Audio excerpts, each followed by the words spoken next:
আসসালামু আলাইকুম। আমরা বৈষম্য বিরোধী সাধারণ শিক্ষার্থীর পক্ষ থেকে নিজ উদ্যোগে এবং এলাকাবাসীর পক্ষ থেকে আমরা একটা উদ্যোগ নিয়েছি।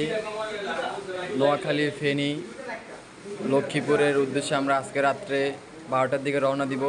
তো আমরা ওখানে যারা পানিবন্দী অবস্থায় আছে বা ক্ষতিগ্রস্ত মানুষগুলো, ওনাদের পাশে দাঁড়ানোর জন্য যাব ইনশাল্লাহ। তো আমাদের এখানে খাবারের, শুকনো খাবার ও অন্যান্য খাবারগুলো প্যাকেজিংয়ের কাজ চলতেছে।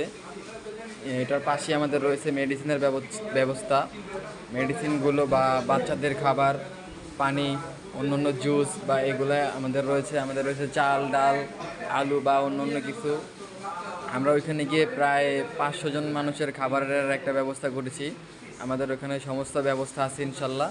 তো আপনারা যারা যারা আমাদের পাশে থাকতে চান বা ক্ষতিগ্রস্ত মানুষদের সাহায্য করতে চান, অবশ্যই আমাদের সাথে যোগাযোগ করবেন।